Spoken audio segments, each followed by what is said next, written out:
make it rain. That was a pretty good make rate if you ask me. I don't know about you, Poro, but when it hits most of the targets I want it to, I'm pretty happy with it. Now, board is just going to be traded down, and we're going to be able to replay our Watchful Idol here. Also progress the Swain level up while building a Tentacle back up. Main thing about spawn decks is always keeping that tentacle on board so you don't make him in attacks and you can make full use of an ever-growing tentacle.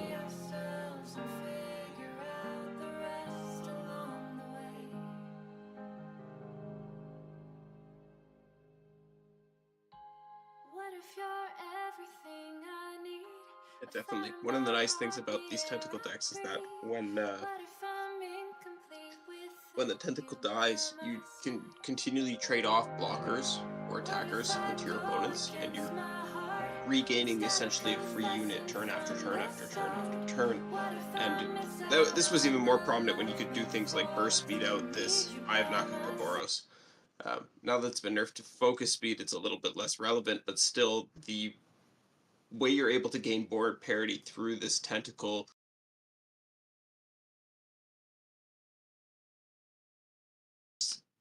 is very interesting. Now we're seeing a level Leona drop into the board, stunning Swain on play, and lots of small units, but he's going for the stun Swain.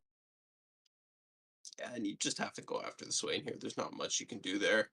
If Swain sticks onto the board, you're definitely losing on the following turn, so you just need to remove it, deal what you can to deal with what's left of the board afterwards. But unfortunately for Rockmat, the misfortune is just going to come down and now refill off of this not one but two Eye of Nakakoboros. This is a lot of potential damage. I imagine a full swing is going to come out here. Yeah, the block is kind of forced, and we're actually going to see a fervor onto this misfortune as well. And while that doesn't feel great for Black Issue Rose, it certainly doesn't feel good for Rockmat to cast. Yeah, Black Ishiro's definitely losing a little bit of steam now with his hand a little thinner, a lot of less options for him to play now.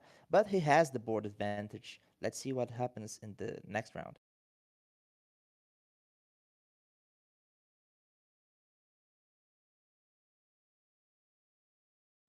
And that's an Eye of Raharok. I sure as heck hope that was generated.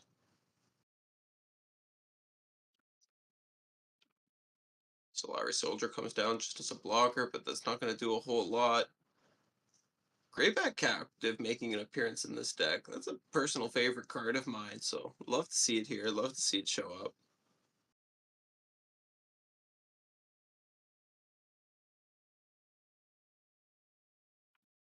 Top deck of Leviathan, probably not even going to be any relevant considering that this is a lethal swing being presented right now.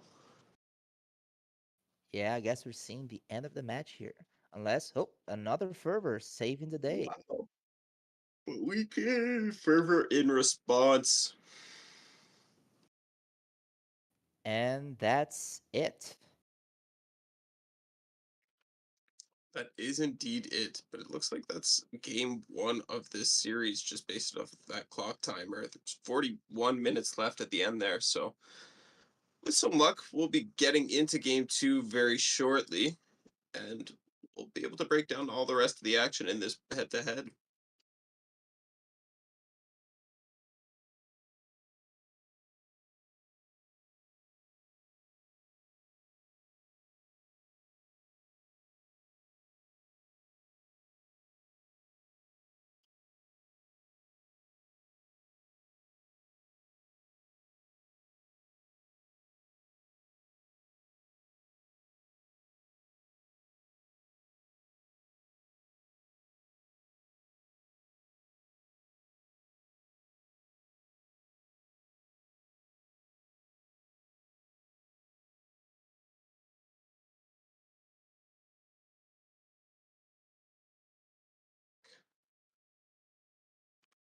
And There there it we go. is. Lucian, not a champion I've seen in this Shadow Isles Demacia deck as of yet, but I can see it. Makes sense to me. With constant ephemeral units dying, he can level up really fast.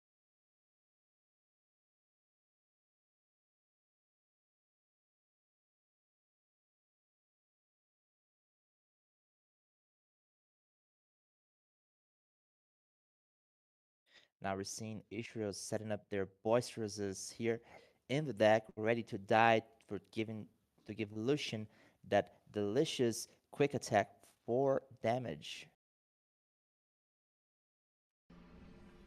Yeah, Boisterous Host coming down just to act as defenders here. Now the Twilly Protector from the side of Rockmat gonna buff up most of the board. 3/3s no longer gonna trade into these Boisterous Host.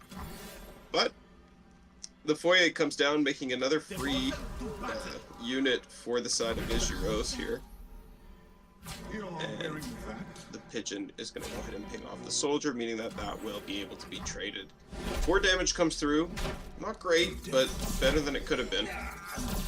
And this Lucian is almost flipped. Very scary, actually. I figure it's better to just lay down a little bit of damage than to just play defensively against a deck that will inevitably level up Lucian.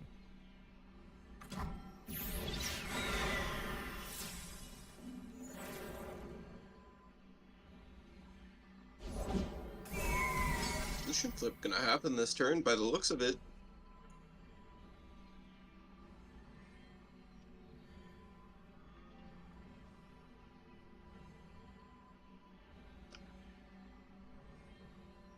Solari Stunhawk.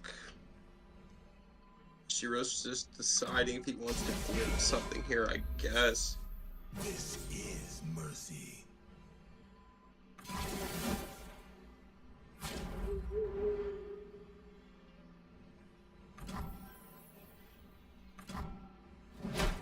And we're looking at a Lucian I'll bring them. That's something I've seen in quite a while.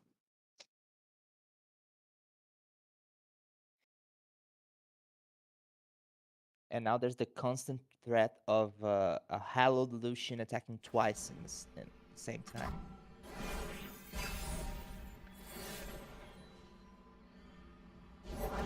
The dawn has arrived. To shine like the sun, you must Leona, burn though. like it. This is gonna stop Lucian right in his tracks. Behold the sun's holy light. We can rally with the Cataclysm and the bird.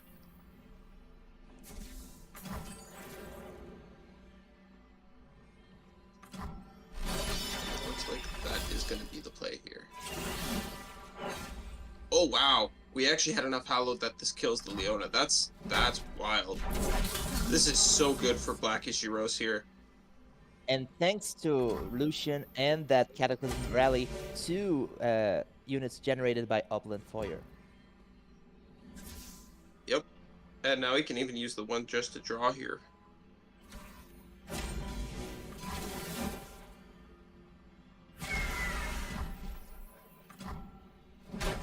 Another 6 damage being represented. But now Rockmat can't even take the attack. The Foyer. Oh man. We Demacians are no Start with an open. Or develop the Quinn, power of as the we chose immortal to. sun. Now Quinn is going to take the stun here, and that's perfectly fine. We're looking at a Lucian attack by, Sunlight my lies. count is correct, 9. And the unit generated by the Foyer, I forgot its name right now, but it will make another attack token. So that's Lucian attacking twice with Hallowed. Yes, it is. That's quite a bit of damage coming through on the double attack here. Burn away the shadows. Oh, but it seems that Lucian's rally was spent by the death of Valor. Yeah, it's one of the things that can be a little bit tricky to maneuver with this version of the list.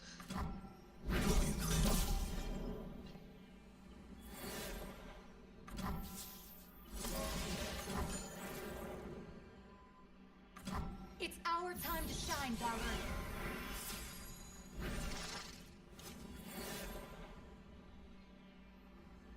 Valor dropping Proud down warriors again, of the sun's true probably light. to pull one of the defensive units from Rockmat, Room for doubt. including Leona. The Yeah, you guilty definitely will need to be bend. killing the Leona here. You don't want to leave her on the board because she's going to continue to stun up your units and ruin your own win condition. I was saying that I was thinking that this version of the deck is a little bit interesting to play because of the Lucian. Instead of taking your scout attack first, like you traditionally want to with these scout lists, with this deck, you actually want to take a full swing first, get your Lucian rally, then take your scout attack.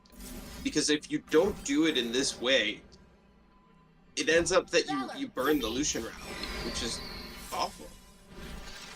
Yeah, because you can definitely scout over that Lucian rally attack token, but you can't remake the attack token if you spend it on scout first. This is mercy. Scouting ahead. And this full swing is just absolutely devastating from the side of Ishiro's. Lucian is now a 12-2 double attack. He's gonna rally. Quinn is flipping here as well now. Scout attack is live because he learned from the last turn too. Oh, that's a stun, but I don't think it's gonna be Just like quite the enough rest of you, here. stay on the target. With 2 cards in his Justice hand, takes with a flight. level Quinn showing up right now to pull that Valor. Sunhawk, I don't think it will be enough. He needs to stun right now. And that's it for this match.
And now we are getting into a game of Deep versus Varus.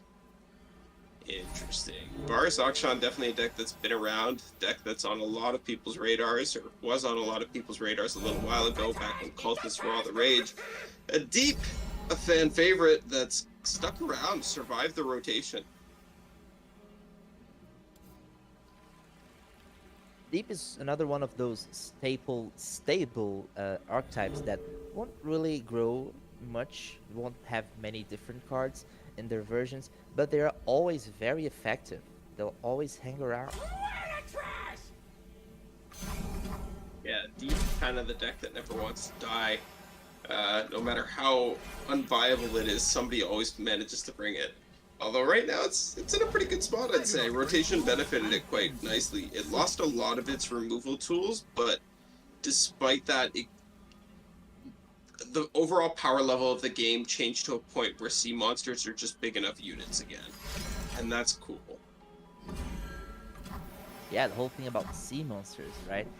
When you get deep enough, they're just Villains beware. massive units that you can't just block because they'll stick around with sword stuff.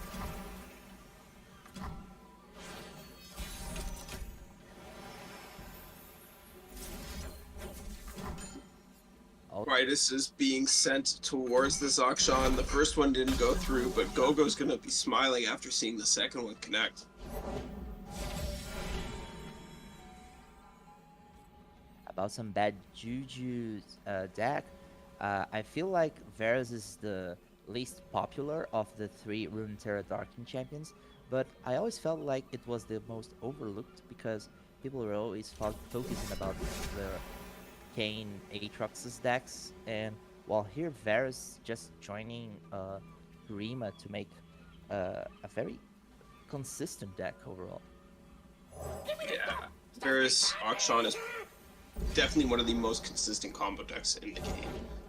Varus auto-drawing himself and Akshan having the consistency of 6 landmark creation, plus the predicts off of the landmarks when they pop, means that this deck is almost always going to see the cards that it needs to.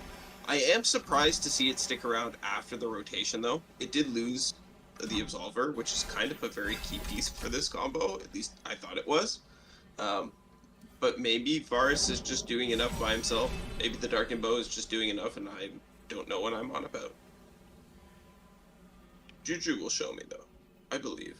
Show me the way, Juju.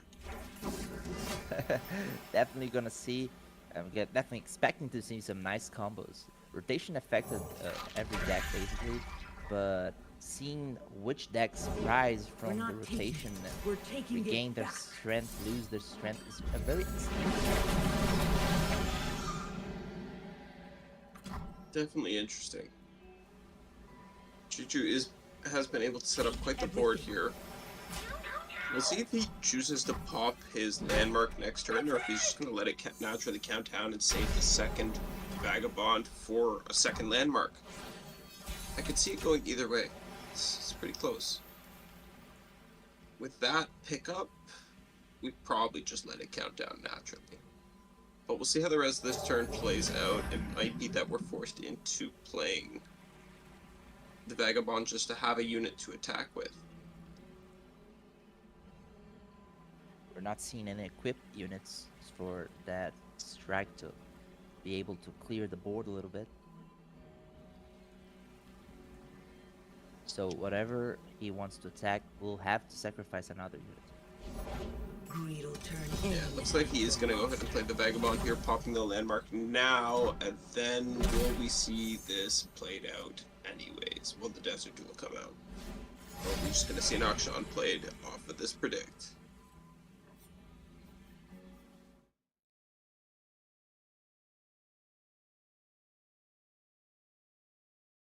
A lot of interesting options in this manifest, sorry, predict. And he gets the Dark Bloodletters probably to make that Guru Cultist pop up a little bit. I actually hate that he equipped those.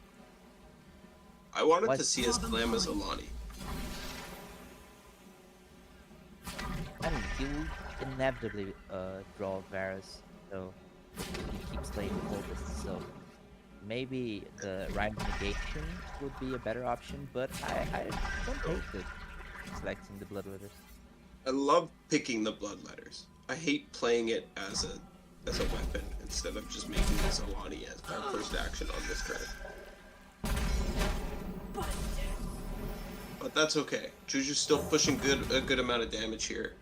And Varus will indeed draw himself once 3 cultist spells have been played, but that won't be just yet. Not just yet. And we did pick up a Heedless Resurrection here as well, so that's good news for us, because it means we're going to get a champion back now.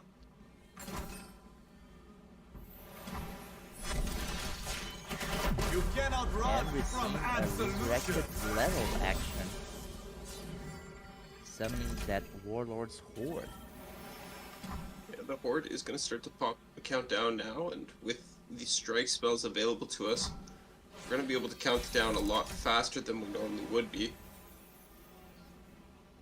And we picked up another Vagabond here as well, so we can even start counting down another one of those landmarks too.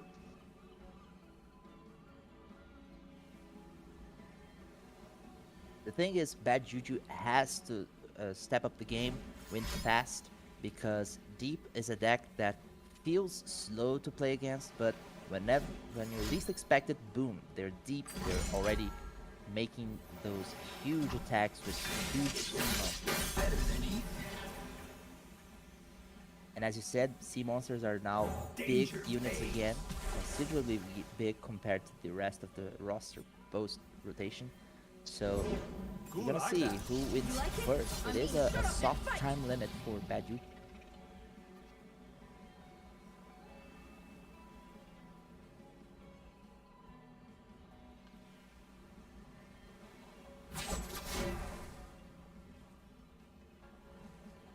Yeah, Deep has always struck me as kind of as very similar to a ramp style deck, which I think is interesting because not a lot of people would expect that comparison to be drawn. But it very much ramps just in a different way than normal. Instead of accelerating your mana gain, you just suddenly decrease the cost of everything in your deck at turn 7, and you usually hit your deep by turn 7 because of the way your deck is built and the way the keyword was constructed. But now Juju's got not one, but 2 Vars in hand. Things are looking a lot better than they were a second ago. Yeah, and Gogo with his single sea monster has a couple of options in hand, but let's see what he plays now. Maybe Devour of the Depths to get rid of, try to get rid of Auction.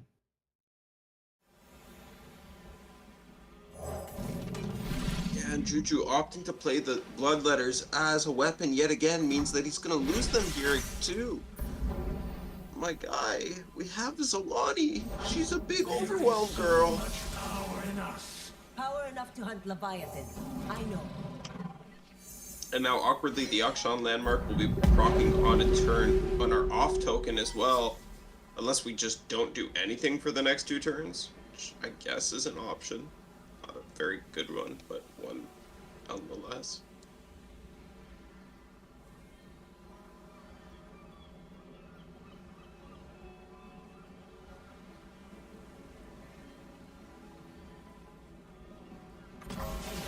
Yeah, Juju thinking about it right now and wondering, how am I supposed to navigate this? Am I supposed to just pass twice? Oh, now he's gonna lose the Vars too. Luckily, he has a different Vars in hand, and he drew that action too. So let's see if he waits for to play the action that he plays right now, or maybe he played Vars, or doesn't We'll he know? see which Oh, one he of played us this is action. stronger, Akshan. Have we... And procs the Horde too. Yeah, interesting that he decided to play the Akshan after. On this turn after all. Maybe he's looking for that relic. Maybe thinking, well, if I won't get it, if I don't get it now, when will I? But then some plate worms showing up. Like I said, Deep is a deck that's deceptively slow. When you least expect it, it pops off. Then, as we can see, from one round to the other, a single unit board became a 6-unit drop board with lots of heavy units and a lifesteal.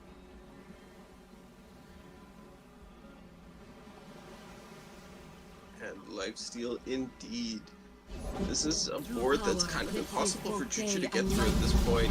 He can start counting down the landmark with this bind of both the weapon and the gems, but Come now. first he's got to survive this swing, and that's a lot of fearsome units. Stand with me. Not much sport. Yeah, 10 mana at least. Sorry, 10 damage at least are going through. Because that won't block. But we see a new horde showing up over there. Maybe, I don't know, maybe he plays Varus right now? I will surpass these mortal constraints.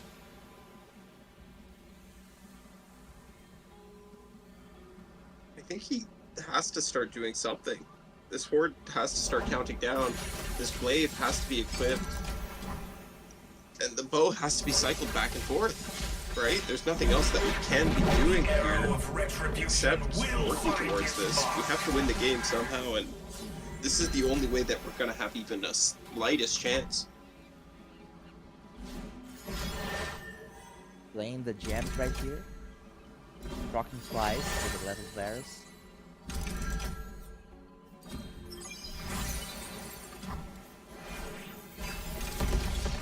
Let's see if that's gonna be enough.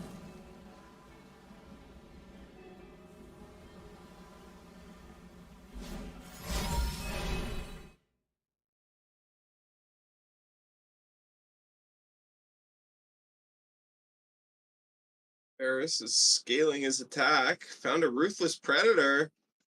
There we This is go. getting very close. He has it. Juju actually found the lethal.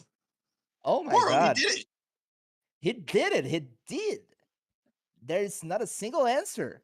Well, No, trying to look with the treasures, there's but nothing. that's it. That wow. This is It's the like game right here.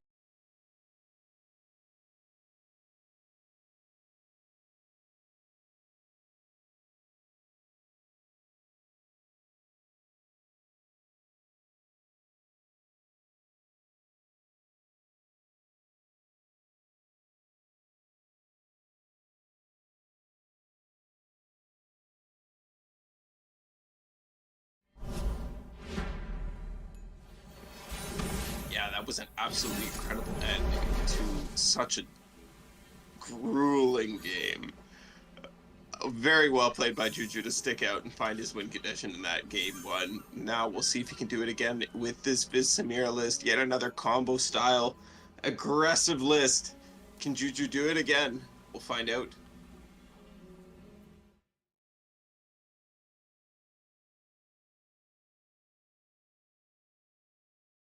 We're already seeing Samira and Juju's hands, so already a pretty good starting hand. While Gogo is starting tossing his cards around already.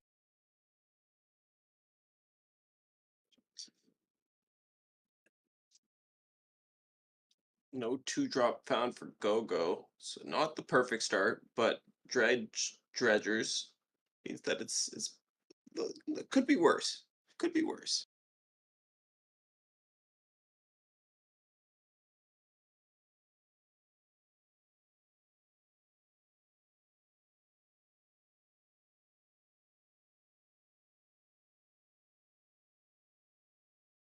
Round 3, a Dead Bloom Wanderer showing up maybe to get some of that health he, he lost back, because as they say, health is just another resource. Just gotta be able to manage it. Take the shot or lose the chance. Yes, it is indeed just another resource, and you gotta be willing to lose it at some point. I hesitate to say that I wonder if this is just maybe a little bit too much HP being lost a little bit too quickly for Juju. We'll see if he can swing it back around with this turn. Does have 6 total mana available to him and quite a few units that he could play out, as well as some draw spells, and not to mention that stylish shot for recurring value. Looks like it's going to be fired off to start the turn. Seeing some flare as well, maybe going for the back. Hope they're watching.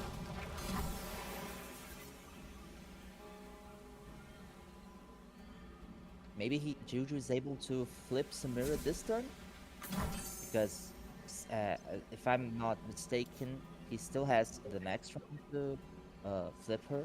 But maybe we can do it this turn if she doesn't die right now. He can certainly try. But it looks like she is just going to go down here. He's not going to be able to find anything. But we got the stylish shot back, so that is good enough. Actually, could he have flipped her there?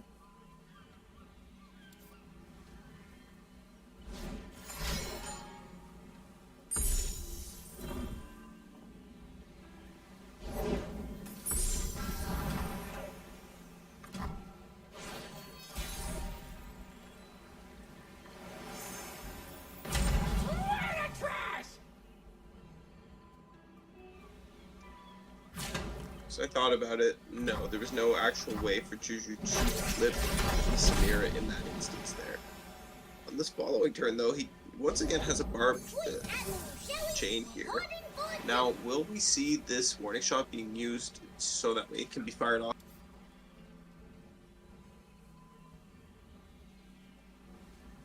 Yeah, that would be a perfect hand to have if you had Samira, but now that she's gone, well, he will have to be able to manage both his health and his cards to still have the answers and keep surviving until he draws something interesting.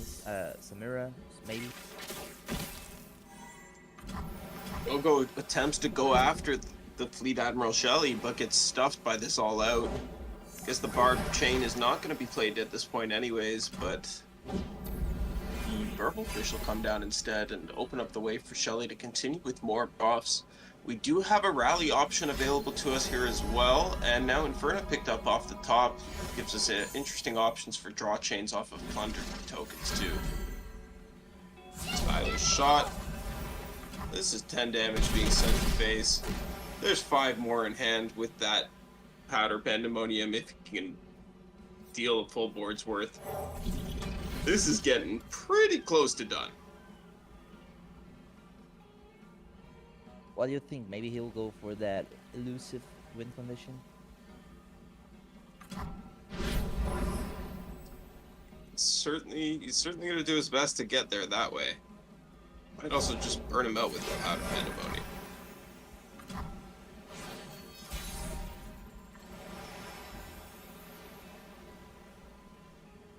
The Blessed Isles live through me.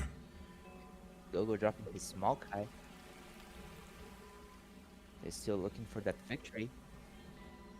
Maokai is going to let him go after both the elusive units with the Jaw Hunters as well. Vessel small, but Juju actually playing the 3-2 Dragon and softening up his Inferna. Maybe a little bit suspect, my friend. Although, I guess he's just trying to bait Gogo into clearing off the whole board for some... Okay, if the whole board is cleared, then the Stylish Shot plus the Powder Pandemonium is lethal. Yeah. Yeah. It's gotta be it. Just let us survive right here. Now that Maokai found that Gogo is deep, let's see how Juju responds to it. Yeah, has to block everyone. Trying to kill Maokai.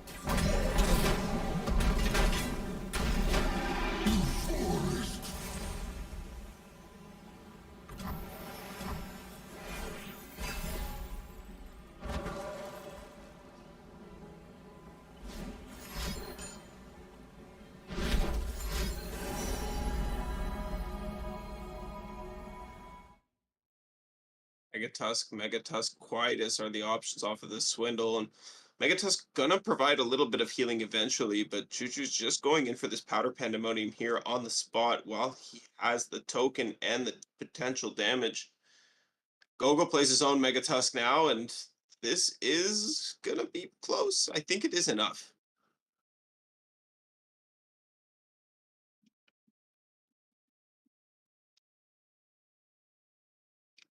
And it is in fact enough. That's going to be GG. Juju sends out the ace hole emotes, and yet another quick 2-0 from the Samira Fizz player. Is this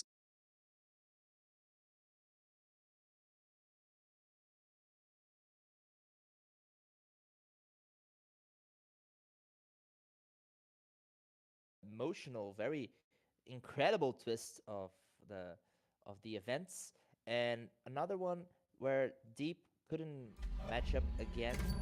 Juju showing up what he came for. absolutely?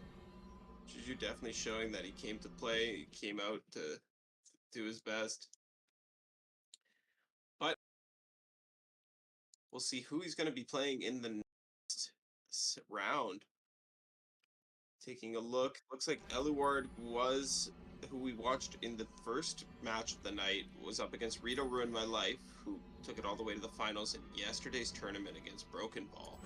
So we may see Rito Ruined My Life or Eluard up against Juju in round.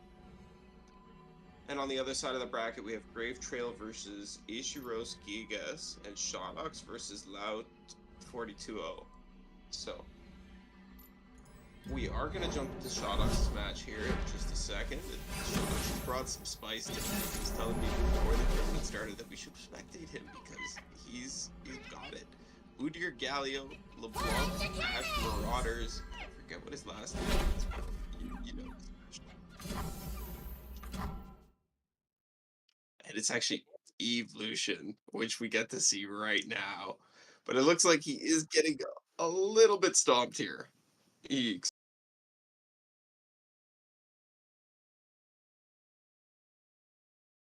We're seeing the end of a round here. Uh, Shadox still has All 3 right, let's mana. get to He's work. gonna use it. Drop a unit. Let's see. Both decks in action. Let's take our conclusions. On speakers, yo, Shotogs, brother. Stings. This is a little Reinforcement it spicy here. seems. Down What you got speakers. cooking here, bro? Down speakers is such a nice card. I love it since foundations. You know, it fits good decks and meme decks alike. And as a fellow lover of meme decks, I gotta say I just can't help but love this card.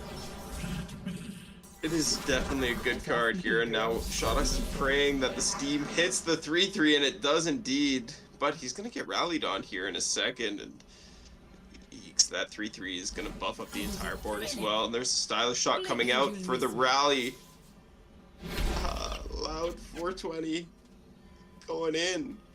It's going in. This should be fun. Relentless.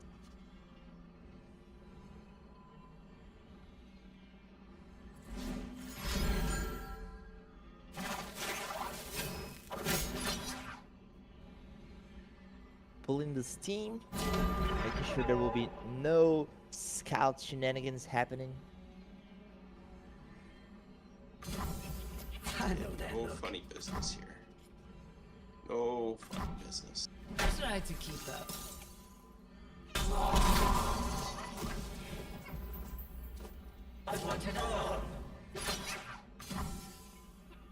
But he gets rid of the elusive in the process. So, oop, Come on, all you out coming out. sorry lot.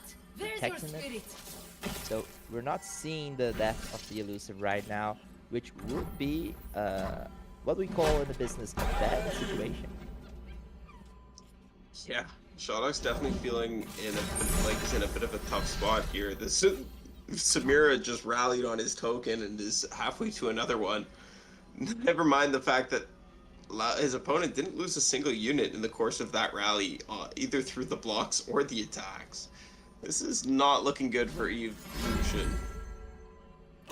Completely out of gas, no units in hand except for a Dawn Speakers that's not going to do much good, and no rallies, no buffs, no card draw in the deck. That solution is their hope. It is a flip Lucian, but with No challenger problem. units on the board, I wouldn't have much hope or much courage to play it this round.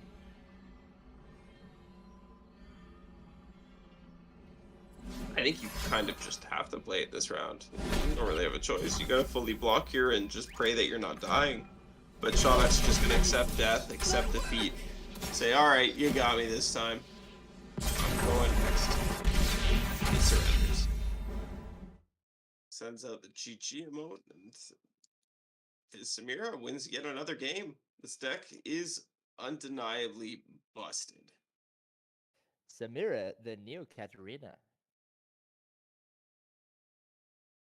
It's definitely our powerhouse from Noxus this season.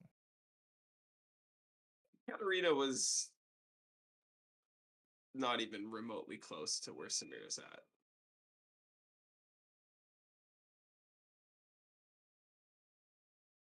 I would disagree with the amount of red decks that we've seen last season. Red Gwen, red I don't know, lots of red decks going around. Of course, Riot doing their best to nerf the potential of red decks, but I felt like Katarina did pull its weight last season before rotation. Absolutely. But my point is more that Katarina will never. Katarina didn't have. She didn't get to completely disregard your normal turn cycle the way that Samira does. Yes, she forces rallies, but that cost you 4 mana, and it prevented you from doing the normal things that you wanted to do. Perhaps it is lucky then that Katarina left before we seen set and the coins and infinite coin karma and stuff like that. Oh, definitely. Definitely a good thing that she was gone before.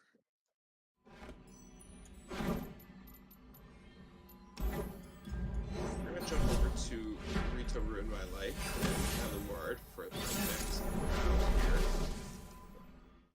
We're about halfway through this series, and as I said, Rita Ruin My Life took down or took it to the finals of Aegis's tournament yesterday, trying to target this Fizz Samira deck with their lineup. But it looks like they're running it back again today and finding success yet again because they've made it all the way to this round. They're up here, they're advancing. And this looks pretty good for them. I'm not gonna lie. It's not every day you see a glimpse beyond being temporarily denied and going, huh, you know, that's pretty good. Now Powder Pandemonium coming out just for some damage on the backswing here. Eluard setting themselves up to be winning as soon as possible. And talking about staples of archetypes in LoR, we've seen Darkness, which is, if I might say, one of my favorite archetypes because it has Veigar, and I love Veigar. Make the darkness your own. Darkness definitely an archetype that is very quickly becoming a staple. Been around for a long, long time now. Surprisingly. And definitely one that people love to hate on. Or love to love. You know, Oh, speaking of that, look who showed up. The thing about Darkness is that differently from deep decks and lurk decks, it can change its composition a lot, like we're seeing with Mysterious Portals. Veigar Nora is something that, when suggested at first, people didn't think it would work, but it did, surprisingly. But we're seeing what seems like the end of the match right now. yes, this does look like it's about to be the end of the game. Eluard shows that just like Broken Ball, who he took the list from, this version can indeed hold its own. Rito Ruin My Life knows that he's got no choice but to go for it. And he knows it's going to be fine nonetheless. Yeah, it still does.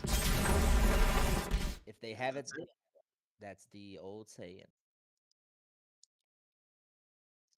That's Sometimes it. you're back against the wall, and all you gotta do is hope for the best.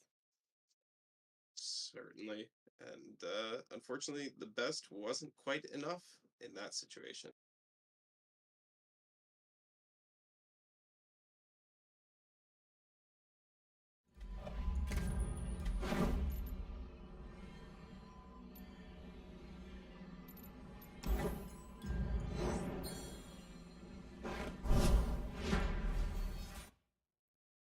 We're back with game three.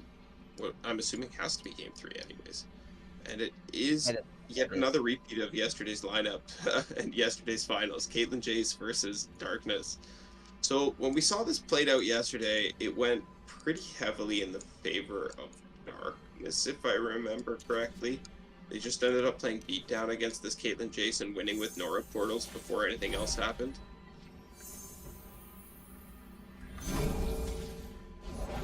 Demacia sends its regards. I wonder if that's the norm or if that was an outlier. Quietus on one for this Sentinel, though. That's definitely a good start for this Darkness deck.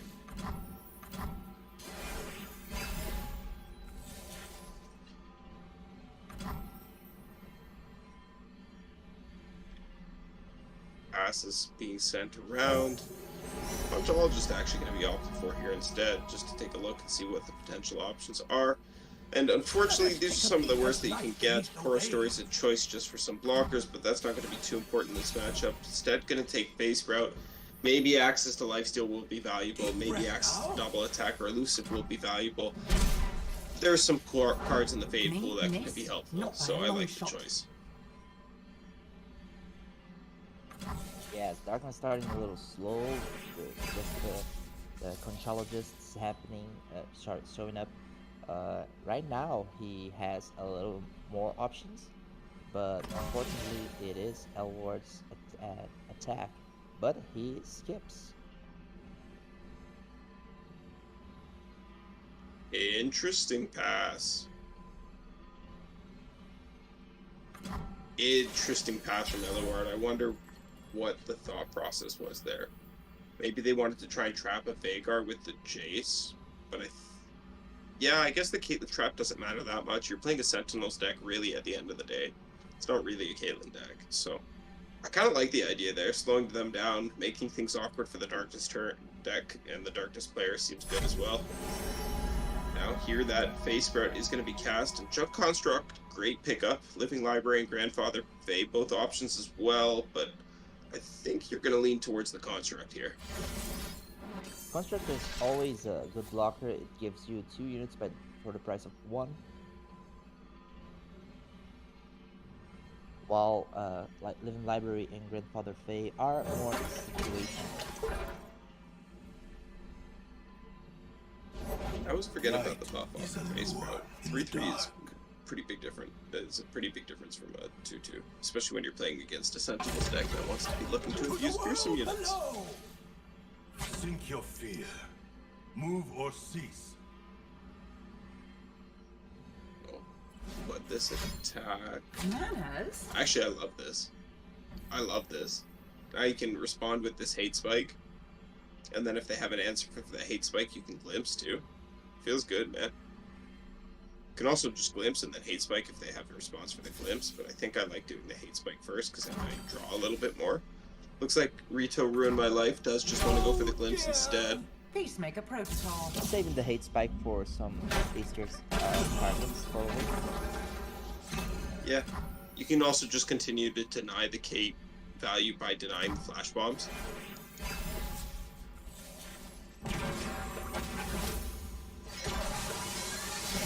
Doesn't really matter if she hangs out on the board if she doesn't get any strikes in, right? Yeah, but Mysterious Portal guaranteeing that the Flash Bomb will hit. Only I can command darkness. Only I.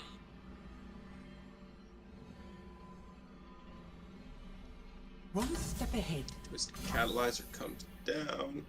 Caitlyn comes in for the attack. And now we are banking towards this Ruination if we ever really felt pressured enough to use it. I don't think we're going to just yet. Imagine, now that we've dipped below Vengeance, we might see the Vhagar come out. Like I said before, hate spike trying to take now, but another There's Peacemaker my calling card. guaranteeing the death of Twisted Catalyzer, not the death of Caitlyn. Vhagar, I wasn't sure you'd make it on such short notice. Did I kill Caitlyn? We'll make them. Vhagar taking that darkness They right will up. sing of our deeds.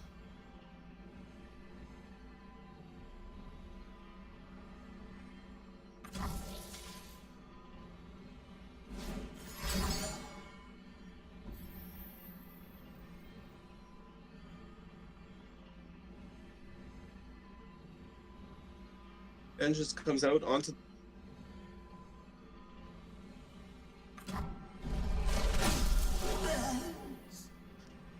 Rito Ruined My Life considering what to do with the rest of their turn now because they have no way to answer that Vengeance. Jersey's Group Shot Passage Unearned, all interesting choices. None super standout though. Group Shot probably going to be the pickup just because it'll let us soften things up with the darkness and then finish them off. Also with the Nora in hand and the junk constructs and the way this game has worked out so far, odds are it'll be active pretty soon. I misplaced my self.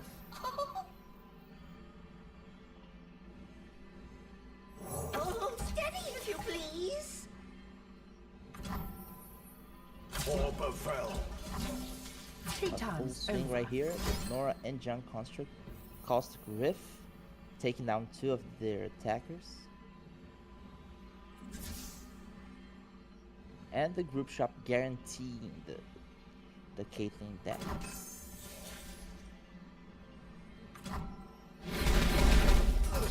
Caitlyn from the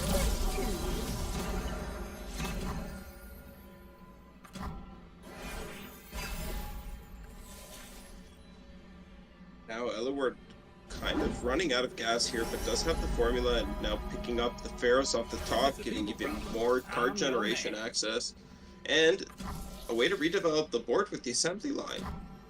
Things went from looking saucy to looking not so bad. Off we go! Nothing beats BNZ card generation, man. Who goes to where, I wonder? Always the best draws for the situation. Here we see assembly line dropping down, rebuilding that board that just a while ago was completely white, but darkness coming out, taking out one of the forces. Watch out! Undergrowth picked up as well means that we're going to have access to ways to ping things off and get a little bit of healing back, which might be relevant at this point.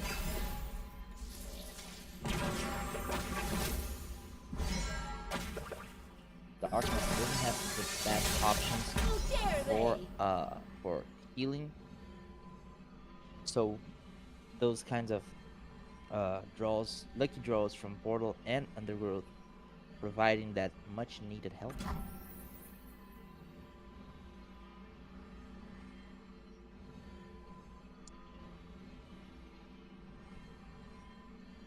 Now, Rito Ruin My Life being presented with the end round option yet again, and seriously considering it once more. Sport state isn't fantastic for them, but the attack doesn't really make it better, and the pass only improves their hand state, so where else are they going to go?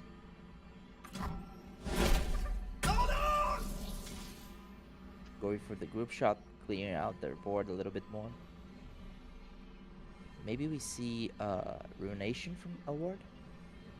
Very possible. This is the cutting edge of progress. Nope, we see Jace drop down, Let me know if you which still want them basically science lessons, Chase. stops Will any do, concept of a Axel. Ruination dropping down. But a Vengeance clearing out Replicating the that power Jace, spike. and a Formula dropping down. Twice, by the way. Yeah, doubled formula is a lot of gas for this deck now. Although, Rito Ruin My Life has a ruination of their own to be able to play defense now. These Albus Pharaohs, they're a little bit scary, but a lot less so when you can deal with them effectively. And Rito Ruin My Life certainly can. I believe the darkness is at 3, and we have the 2 from the Undergrowth for the first one. We have the Ruination for the second one, and that's unfortunate. Wasn't that Right. only 2 traps?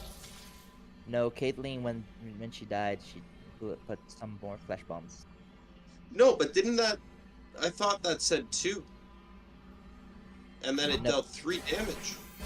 It dealt 3 damage because it drew 3 bombs. I thought I saw 2 bombs, but that's okay. I guess I'm just... The future is what I make it.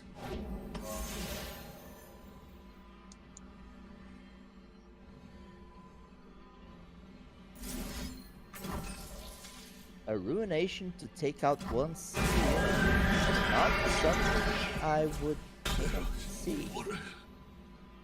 But of course, Let's we get to work.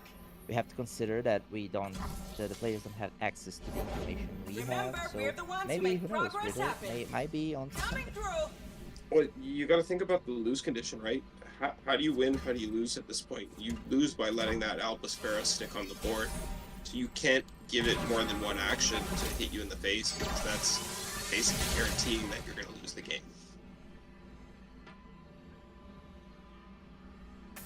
So at this point, Rito Ruin My Life is just looking for a way to get back into this game and stabilize now. They're feeling somewhat comfortable, but they also know that their opponent's hand is completely full. And that's never a good start for an end game. I help when I can. Shut up when I can't. Down to 1 flash bomb trap and 2 portals on the top of the deck. Could be worse, could be better on that front. That's the neat thing about portals, because you just set up a future board presence, and then you just gotta wait, play your cards got your right, balance books here, and Mr. Pharaohs. hopefully Show me you hit the results. portals, Legend of which just not don't take long numbers. to trigger as well. And boom, you got some brand new units that you didn't put in your deck, so of course random, but they're not bad units, perfectly good defensive units.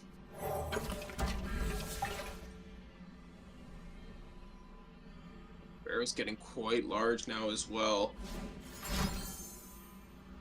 Mr. Shock comes out onto the broad wing. Doesn't want to leave any blockers if they can avoid it.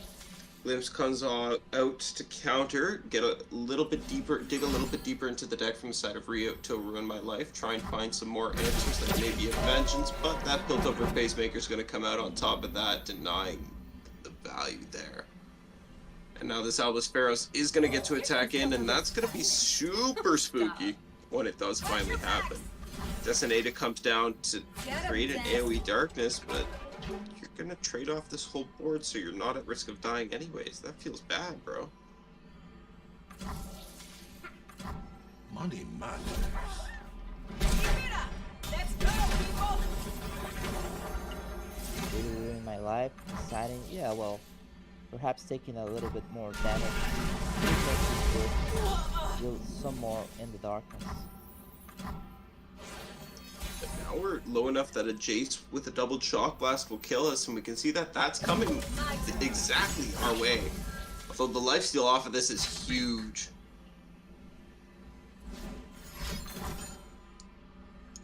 Vengeance gonna come out to deny it though. But it will kill the Albus Pharaohs, so perhaps that could be, well, a positive outcome from this attack.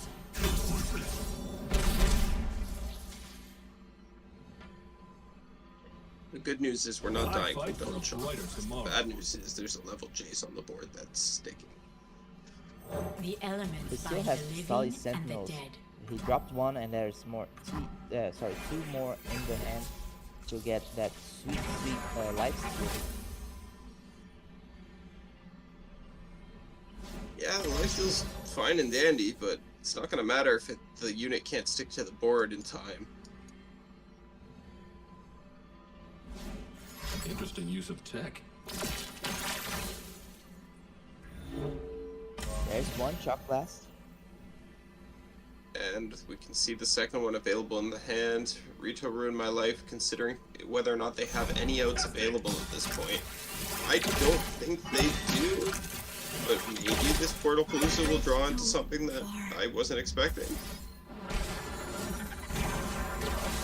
Hagar. But And no. it's over. Did you ruin my life? Except late. Yeah, that was an exciting bottom half of the bracket. So we're pretty much wrapped up our semis now. I think those were our semis, or maybe we're getting into semis now. One sec, let me check our bracket.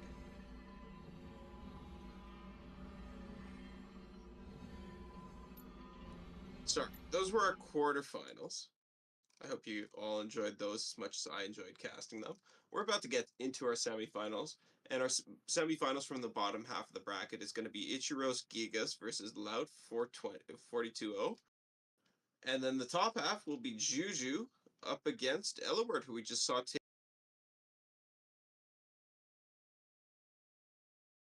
pretty stacked semifinals.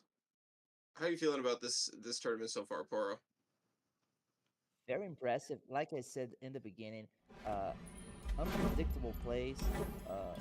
We've seen four very good players going up to the finals. I'm very excited. Amazing event. I'm very happy to be casting it as well. Very excited.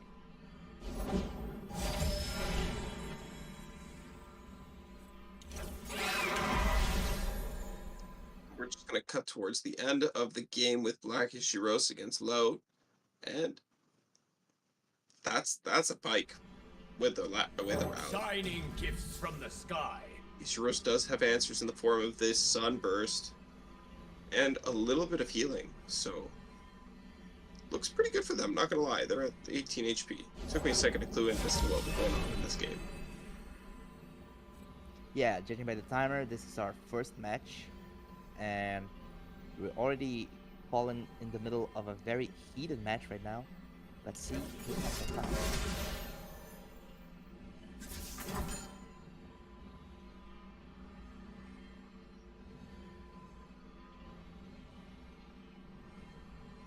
There's the sun, the silence, and actually, sorry, it's not going to be silence because it's not being day broken. But there's the 6 damage coming out onto the pike, removing it from the board. Now Lout just has a whole bunch of lurk units with rather low HP totals. Has to take the attack, well, because you're a lurk deck, and that's what lurk deck do. But isn't very happy about this one. Behold my work! Attacking with only one unit, weighing his bullets very hard.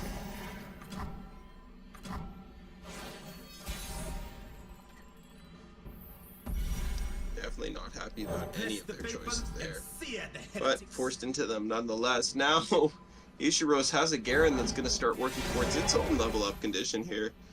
Although, that Dunebreaker is going to have something to say about it. It's a big 6'5" boy. He don't want no smoke. Should probably get sunbursted as well. Yeah, he has to choose either Sunburst. Oh, he goes for the Garen. He's gonna play in, sort of strike with him right now. He's going for it. Viewing no big unit.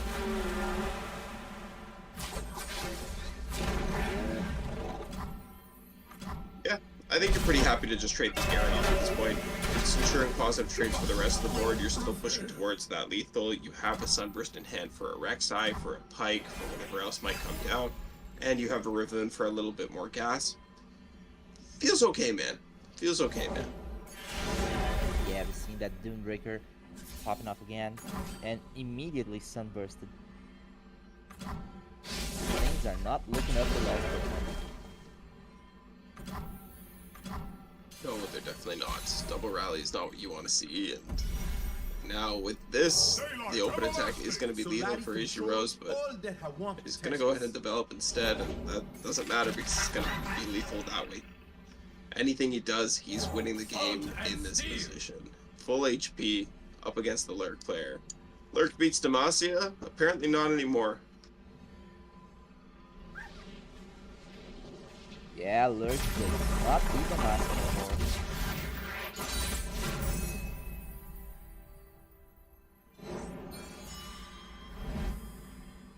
Quick end to that game. We jumped in a little bit late into that, but we'll see if that was game 1, game 2, or game 3 in just a moment. Give our players a second or two here. And that was our first semifinal match. Hopefully, if that was game 3, we'll be able to jump into the other semifinal match in just a moment. But we'll give it a second to find out.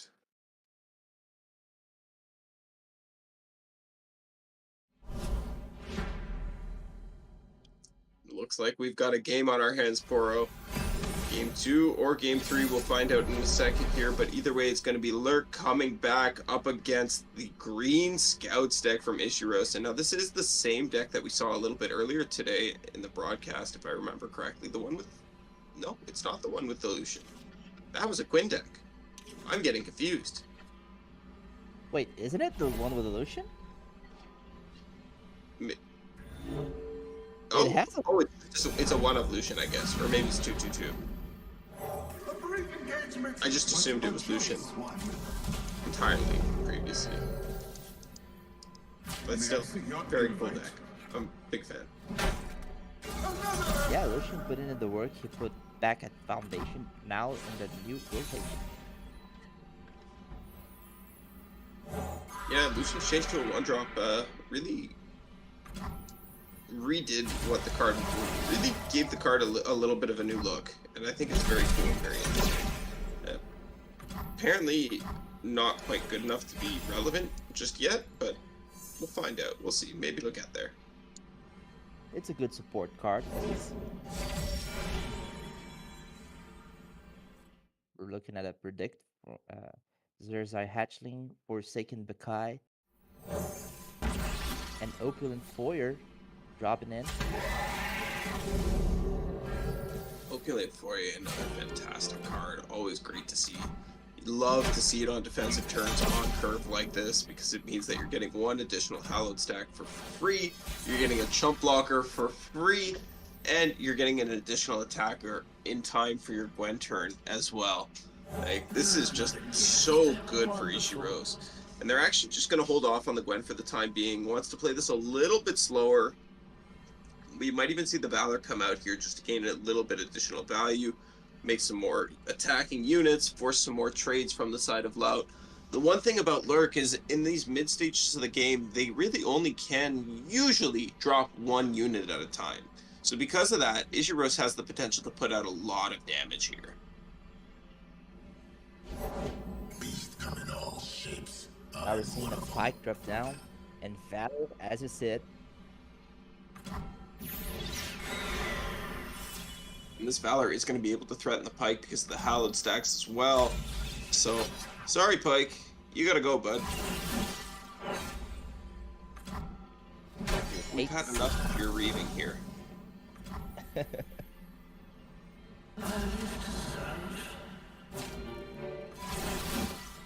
Oof, another big swing now.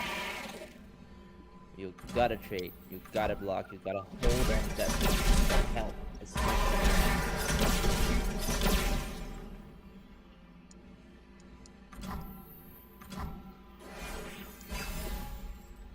And that trade definitely does not feel good for you.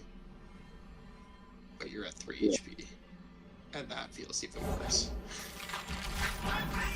Yeah, but we've There's seen so much to someone see. this Where do I tournament start? coming back from the brink of death, also with 3 HP, and making a very amazing play to turn the tables in this match. So I'm not putting my coins in anyone's right now. Looks like Rek'Sai is actually gonna flip here. Nope, not quite. I lied. Let's go to 9. So no Rek'Sai flip. Second Rek'Sai gone as well. It's a little sketchy still. Still just a wee bit sketchy. But you know. Well, it's Lurk. Lurk, not every attack Oh, feels is nice, but everyone you gotta partnering play. up? That is true. That is indeed true. Allow me. So will that be it? It feels like But it will be. this attack does look nice. That's And- gonna be it. That's GG. Black Ishiros is our very first finalist of the night. Congratulations to them making their way all the way to the finals. We'll see who they get to go up against. In just a second.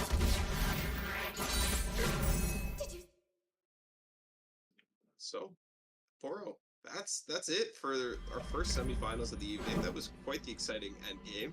This Green Scouts list once again shows just how powerful and explosive it can be. Lucian didn't make an appearance this time, but Gwen did, and she certainly popped off alongside that foyer.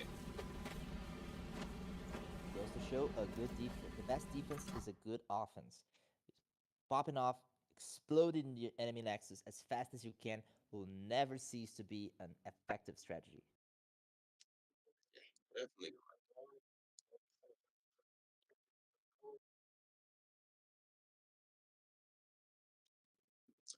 And it looks like we are gonna get into game 1 here. Fizz Samira. Fun. Fun, fun, fun, fun, fun. Ooh, I love this mirror. Now, both these players are on the Powder Pandemonium list that is supposed to be good into the mirror. I don't know how valid that claim actually is, but that's what people have been saying all day since Roman Ball won with it yesterday. Now, between these two, it's going to be draw all-out simulator, and it looks like Juju's won that one. Don't hold anything back.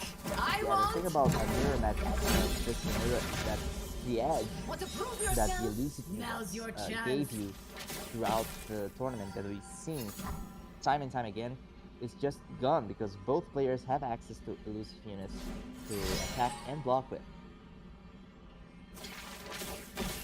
Yep, that is true. But Juju's all-out isn't...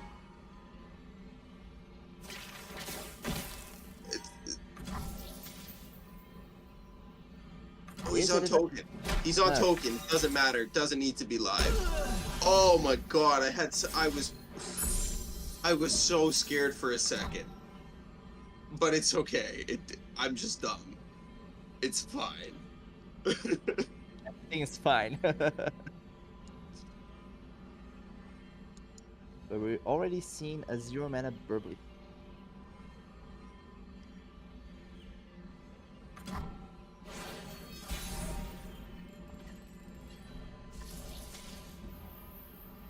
A Fizz and a Powder Pandemonium and a Warning Shot.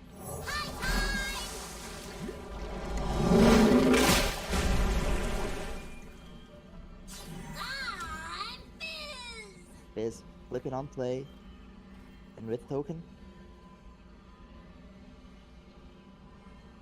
That Powder Pandemonium, because it's fleeting, could be seen playing right now.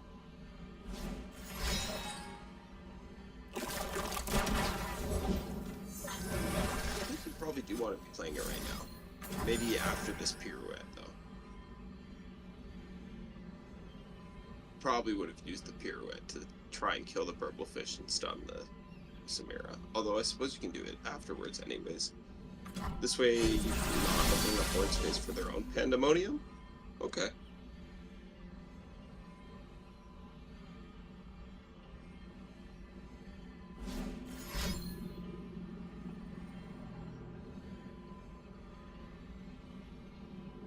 We're seeing the Mirror Pandemonium. Nope, change his mind.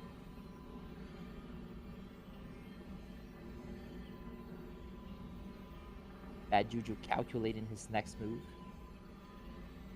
I don't think Juju can afford to use his own Pandemonium here. He's got to try and find a way to keep this Samira alive. It starts with the Olive. Just when you thought you'd seen it all. There's no way he can level her this turn. Or, sorry, get the rally off this turn, is there? No. 1, 2, Follow 3, me. 4 cards at most.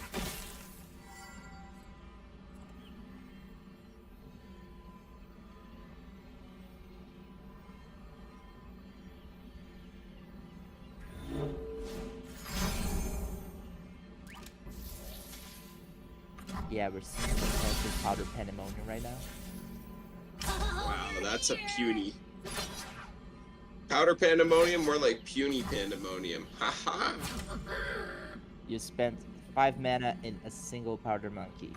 That does not feel good. I think Juju could have used the prize fight to save 2 HP. I think. And you miss me. I know it says that the ephemeral monkey, that the units can't die from the strike, but ephemeral also says units die from the strike. So I'm assuming that the ephemeral would cause the unit to die afterwards. So maybe he could have survived here. And maybe he could have got the rally. And maybe he could have pulled through, but probably not, because the other one made him play at his own pace. Yeah, Juju definitely won some unexpected matches this tournament, but right now couldn't make it work. Maybe they'll have more luck in the next match.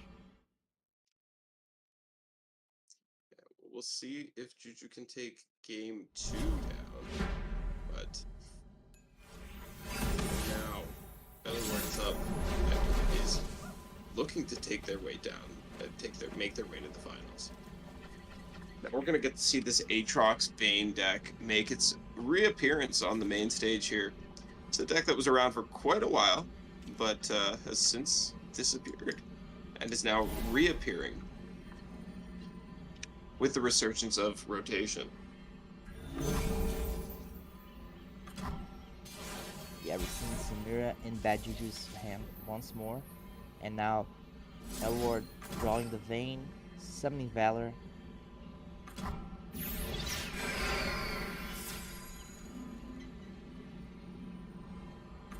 Overall, nice start for both of them.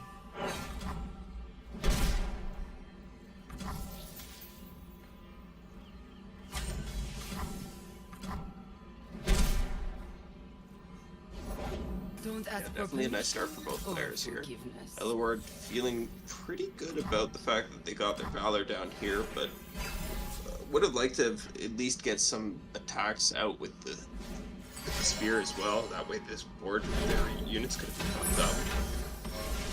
Samira from Juju though, gonna start working towards that level up and is gonna be able to get it if he wants before the next token.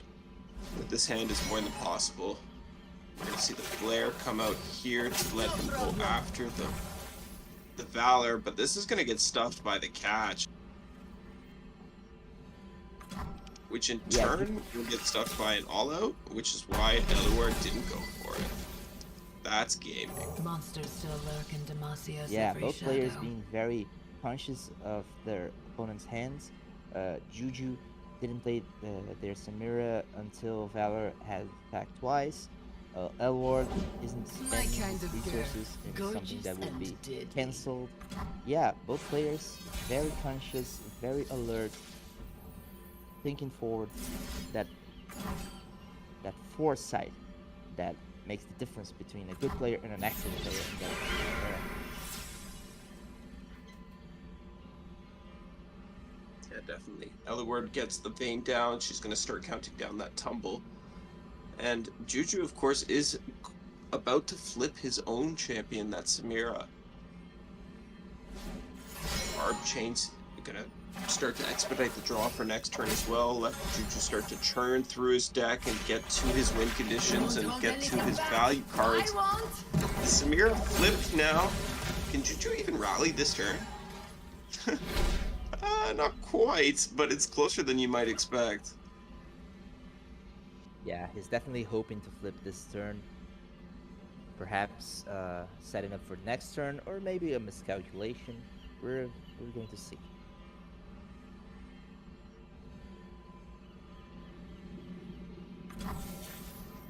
Yeah, definitely one flip, one rally this turn.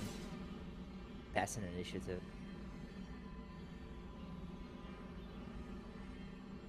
Yeah, we're just a little bit shy of the rally on this token, unless the Valor goes after the Samira and gives us a couple more buff spells.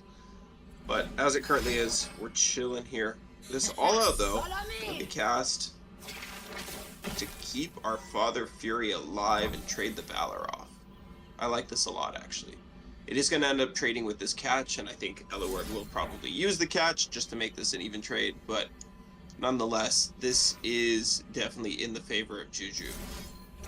It's stuffing what LoR wants to do. It's slowing down his World Ender. It's removing his Scout unit. It's removing the only unit that he actually wants to attack with. And it's making him spend extra mana to once again attack with once again equip the Spear.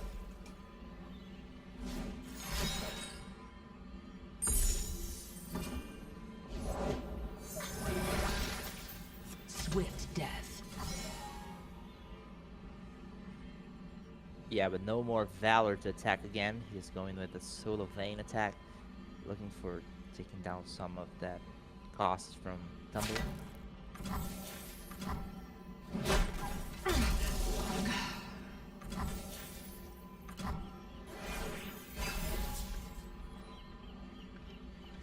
Vayne is traded out.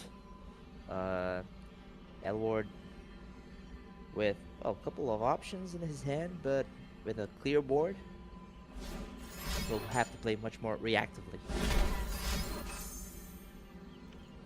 Juju gets to start this turn off with a couple of stylish shots into an open attack that LoR can't do anything about. And now Juju just gets to rally for free. Just because. Try to keep Pass?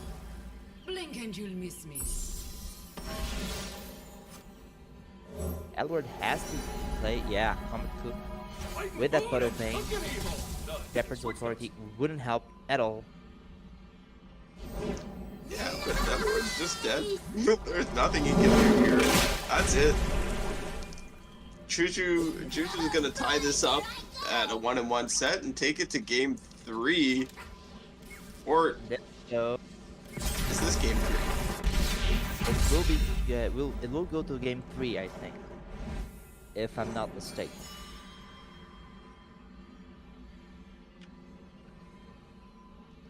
So yeah, that was another very well played game by Juju there. Super exciting stuff. Good to see him show up and perform with that deck once again. It shows that he knows what he's doing with the Smear Fizz list, and that game one might have just been a little bit of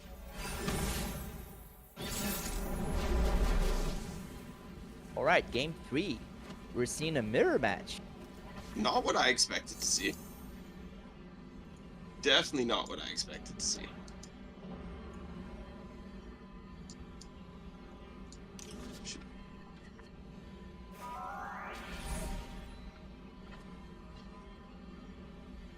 Alward with double vein in hand, Juju with double combat cook, and an equipment, the Darkened Harp, and that Cataclysm that, you know, has the potential to change the game around.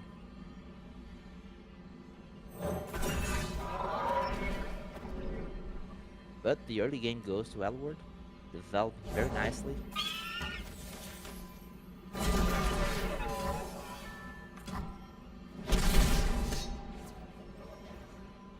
Juju taking the hit straight on and equipping the harp. And these two players have actually opted to play the exact same 40 card list. There's not a single difference between their two decks, and we'll see who can pilot it better. As it looks, Ellerward's doing a better job of drawing better, which is a big key in a lot of mirrors. Having access to not one but 3 champions might end up being more than a little big for him.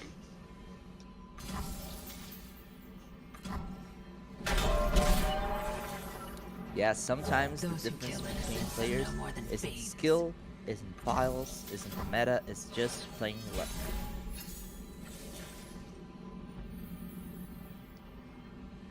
Hope that when it does come down to it for the marbles that it does come down to skill, but you know, sometimes mirrors are just draw diff.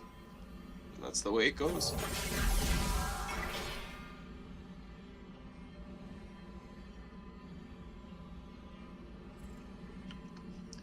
So Eluard has this Bane online now. She's not really threatened just yet. Not with the spear protecting her, not with the catches backup as well. Juju managed to make himself a pretty big 5-4 unit, so this can go after the Vayne with the Cataclysm now, but that's not going to do a whole lot because of the catch. This is looking bad for my boy Juju. Eluard's looking like he's about to start taking away with this game. Yeah, that was some bad draws from Juju. Not getting the stuff he needs to stay up, keep up, to block. I mean, not to block, but to, you know, stay ahead in the game. Some I damage am talking poorly about Juju's hand, but for what it's worth, he does have the board right now. And that's kind of the most important thing in the board-based matchup. Taking and maintaining the board.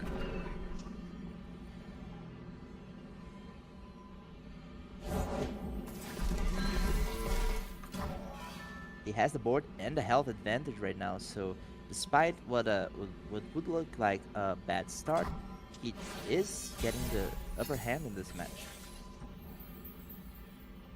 We Demacians are no easy prey. And now Quinn comes down from the side of Eluard, and that's going to allow him to start picking off this board from Juju, but Quinn herself can't attack, and Valor's only going to be able to trade a single unit without the benefit of a harp of his own.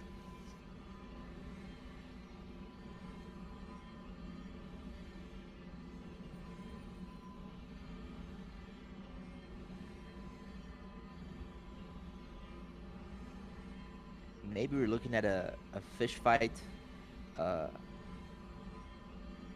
fish fight going into re-equipping the main for that extra health. Full of fear. That is a possibility. Definitely something that could happen here.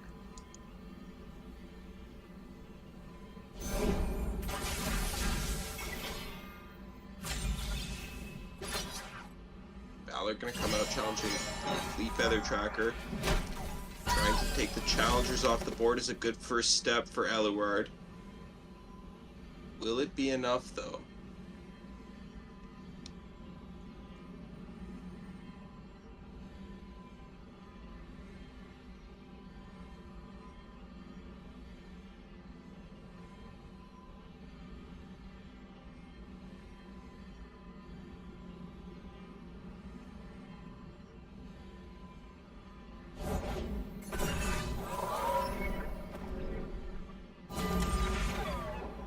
Yeah, just considering which units he wants to pull where, and if he does actually want to continue to go after these challengers as such, and decides that yes, this is the way forward for now.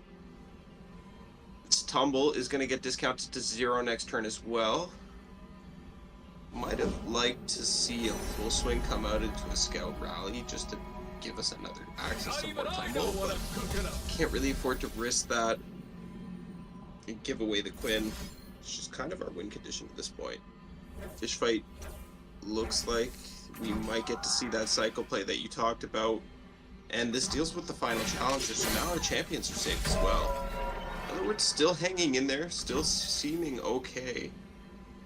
Giving himself access to a darkened unit as well for that later stage of the game might be quite important here. We are going to see it re-equipped onto the Broadwing for the time being, though. Yeah, you had the choice to re-equip it on Vayne to keep it a little healthier, or to give it a +2/+2 in the Broadwing.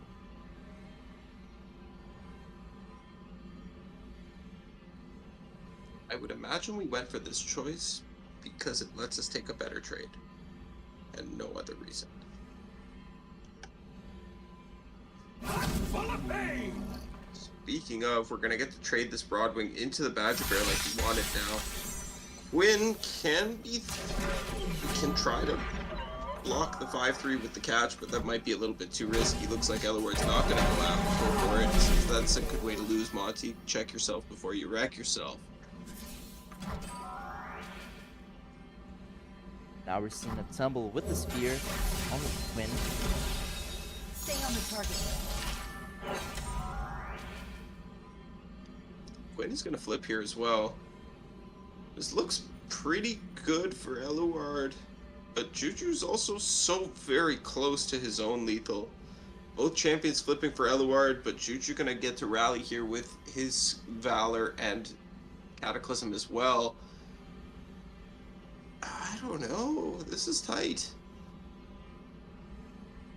Like you said, a mirror match. Despite luck, we're going to see some skill involved too.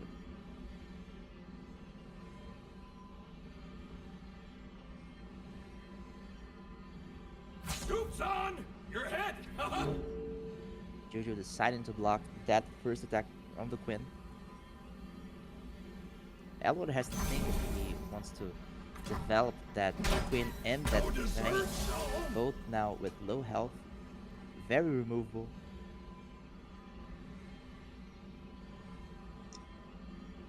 Yeah, Juju definitely needs to go out, choose which one he's going to go after, and if he's even going to go after them with the scout at all. While the scout attack does look really good, it's also going to soften you up. Now, Yeah, Quinn flipping. For the attack and the flip. Just gotta see if Juju decides if they're Where gonna valor block goes, or victory they're gonna follows. take the damage, because they do have the damage Every to last be able to monster will be tank purged. it. And Vayne also flipping. Valor, to me. We're not Juju done has yet. to try and end the game at this point, I think. And the only way for them to do that gets stuffed by the fact that there's a second vein in the hand Feel of pain. the other word. This would almost be so good. Almost. If not better.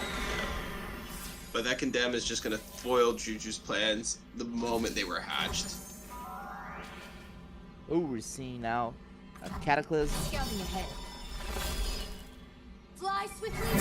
another Juju shot not left. even, No, not yeah, all. Juju not even going for the scout. I thought I saw a Cataclysm come up. No, the Cataclysm came out, but I think since Scout triggered this this round. It didn't make another rally. Oh, Oh, it Cataclysm. was Cataclysm was going the wrong way. I thought it was Juju doing Cataclysm. But there comes Condemn. Don't let them reinforce. Yep, and there is the Condemn to put the nail in the coffin. I think this seals it. Eluard is going to advance to the finals, be our second finalist for the night to go up against. Yeah, we're just gonna see if Juju just draws some better responses because Elward is out of gas right now. With only that catch in hand.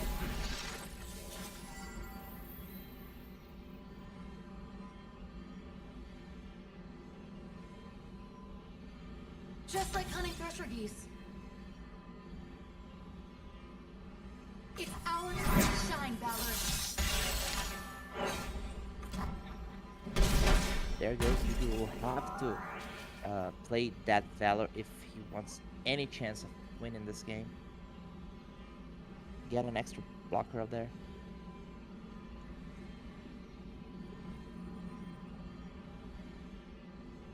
You can play a Darken unit as well. I would imagine that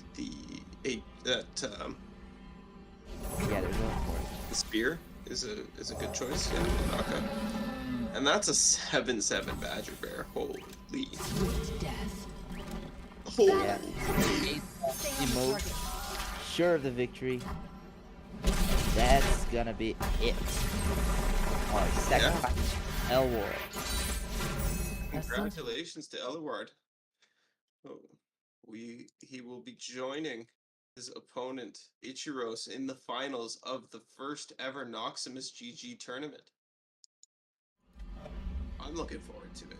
We'll give these players a few moments to get ready, collect themselves before they jump into this finals, and then we'll get in right after them and see who takes it down. It's not every day you get to the final of a tournament. It's gonna be an exciting match for us to watch, for us to cast, and for them to play for sure. Very balanced match in skill, I would say.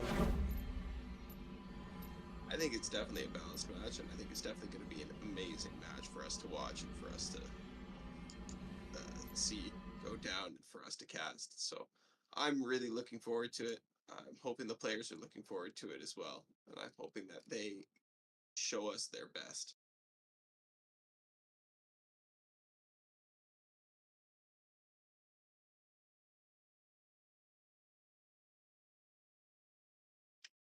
And the game is just about to get underway here.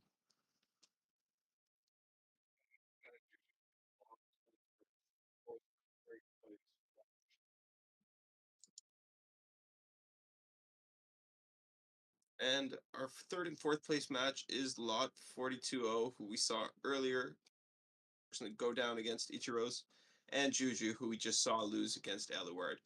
Congratulations to them for qualifying for the top four and for making it all the way to the semifinals. And now for playing in the third, fourth place match. Best of luck to them.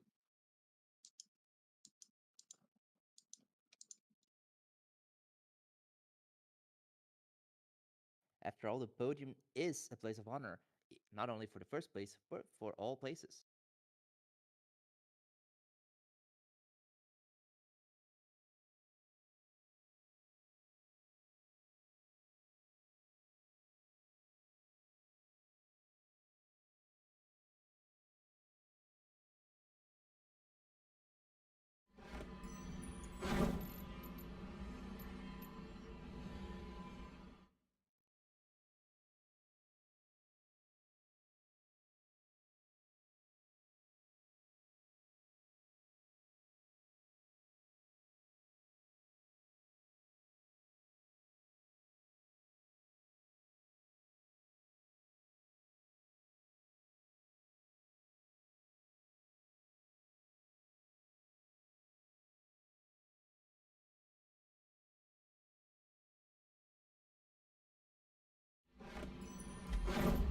So while we wait, who do you think?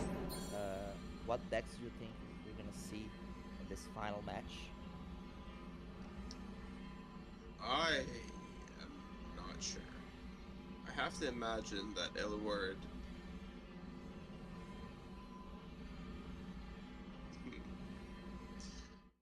That's a very good question, Poro. Yeah, definitely lots of choices, lots of matchups possible. We gotta wait for the bans too.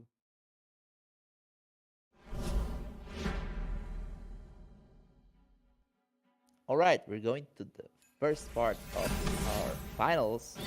Ishiros against Elward.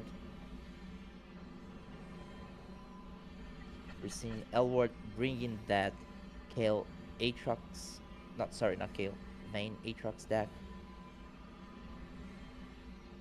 Looks like the Swain MF deck from the side of Ichiros made it through as well.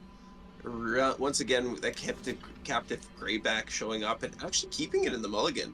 RI Warden showing up, and from the other side, Bloodcursed Harpy, Petricite Broadwing, Darken Harp. I imagine you're keeping the Broadwing and the Harp and kicking the rest on this one.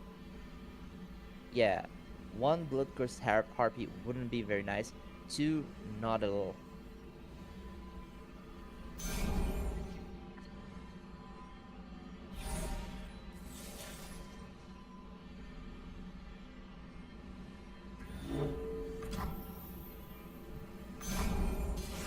This hand didn't necessarily improve very much from the side of Eluard, but Ichiros's did. Now both champions showing up, and a Marai Warden.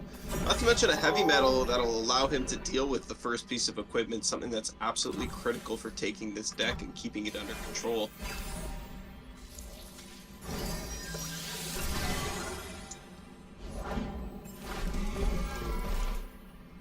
Yeah, definitely the early game seems to be going to Ishiros.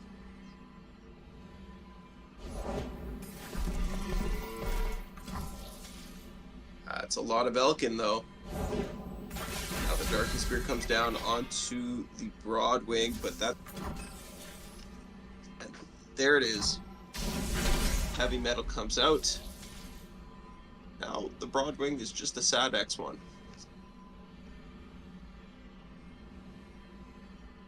Yeah, I wouldn't even use it for attack, at least not right now. Yeah. Oh, he's going for it, going for the Marai Warden.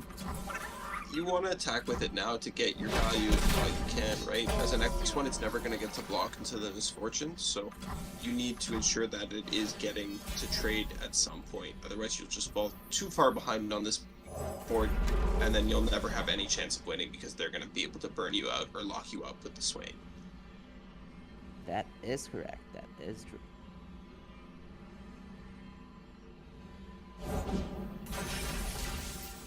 We're seeing the Bloodletters.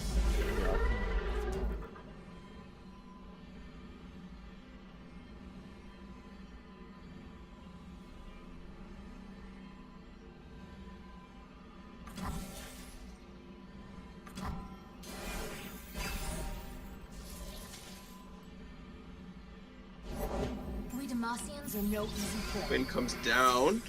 This is a big pickup from the side of Eluard. Gives him a little bit more one more way back into the game. But Pablo from Ishiros means that these Make It Rains are going to be able to threaten basically the entire board now, or at least half of it, because these Steadfast Elkin with their tough are going to make it very difficult. But that hits the Quinn. Hits the Ooh, that screwed back. We should have set the prize fight up. Didn't believe. He does have that Make It Rain, that second Make It Rain in hand, so maybe he's just baiting or just waiting for the bottom line. Could be. There we see the prize fight. Don't let them reinforce.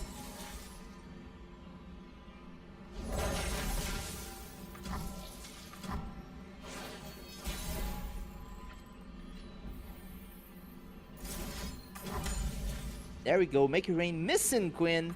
That's tough luck. Feels bad, man. That was a really high odds Make It Rain, and it just didn't hit. 75% chance of hitting, and it didn't. That so feels Looking bad. for trouble? It's I'd on be you. upset if that happened to me.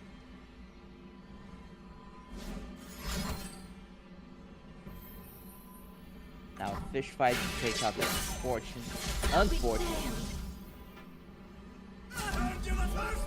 Yeah, both players feeling quite not good right now.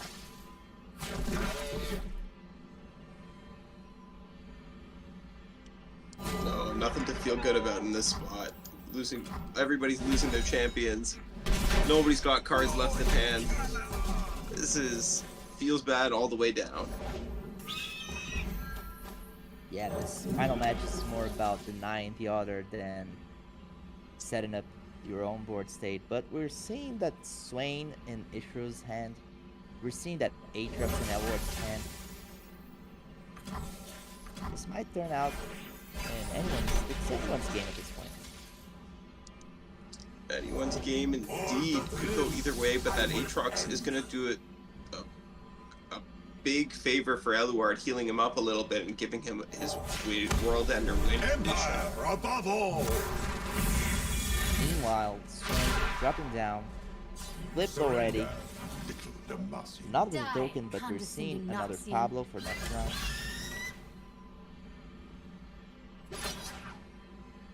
Pablo, why? Why, Pablo? Why?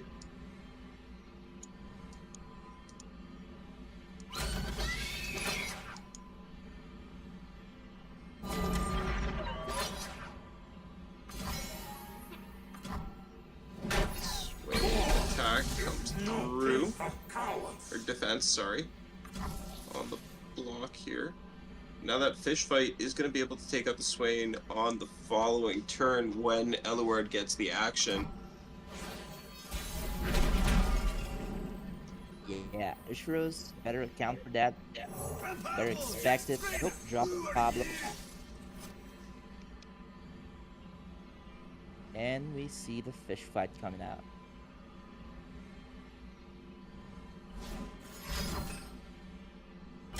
First action, no reason to do anything else here.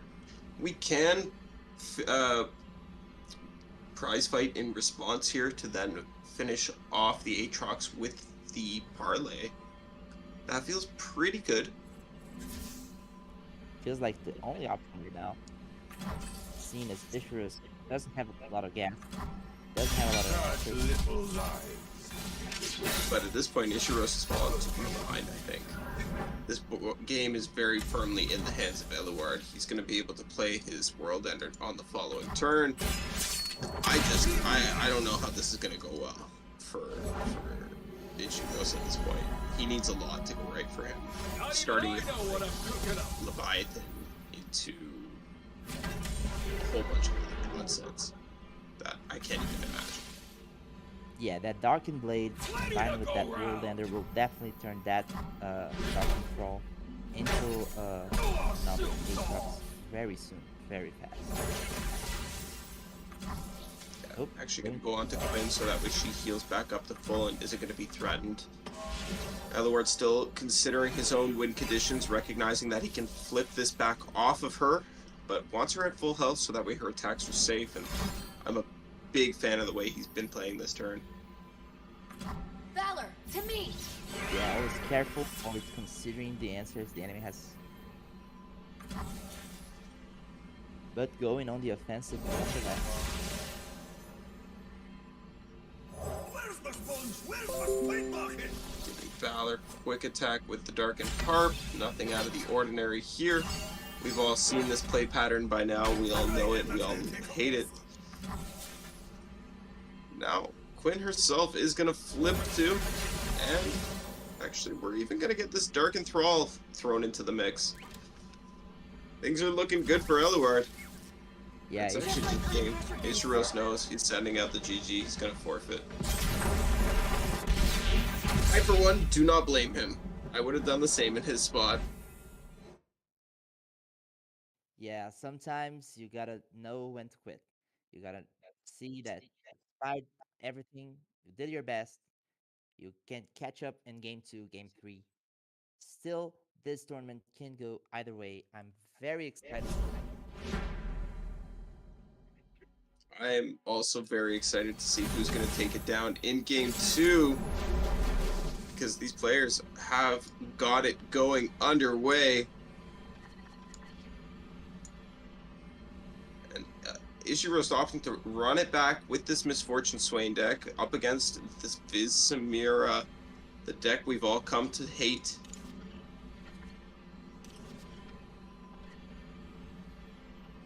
Yeah, starting with Misfortune, 2 Grumbles Slugs, and a Leviathan. A little early for that Leviathan. Meanwhile, Elward starting with that Samira and that Fizz in hand. Things are looking up to Elward's way. But we'll see. Yeah, this is a really good start for Eluard. He's got pretty much what he wants. He's got the Samira and the Fizz to let him start off his combo, let him start doing nasty things. Then he's got the Inferno alongside some Plunder cards for refill into the later stage of the game, alongside Plunder activators for it. Never mind the fact that he's got the Samira. He's already got her to do that. But Samira herself can now be used to play Challenger control and pick off this Misfortune, which is going to be a threat and a problem for him. Elegant Edge actually going to come out now just to stop the Misfortune attack from coming through. Just wants to be a little bit defensive. We'll see if this trade does get opted for as well.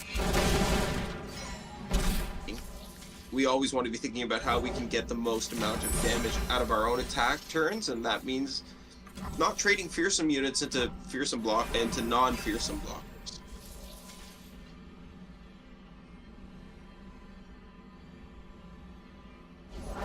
I excel at making heads turn and roll.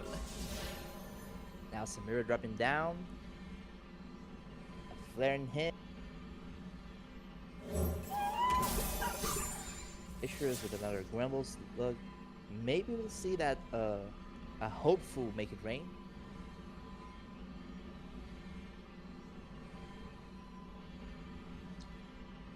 I don't think you can throw a Make It Rain out while Fizz is on the field.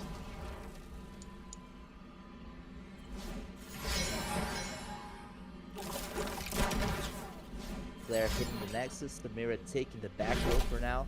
Stylish shot. This is a lot of damage being represented by Eluard here. And this is just round 4. Mm-hmm. Don't get ahead of yourself. Stylish shot gonna come back to hand now too. Misfortune just being forced to block, and I don't blame Ishiros for this.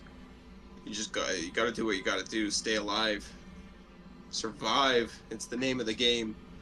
The Samira gonna flip on the following turn as well. Thankfully, she's not yet representing any rallies. Just simply not enough units available at this point, but she will be soon. Yeah, before you think on how you can win, you gotta think on how you can not lose. Sacrificing the champion for that, no big deal.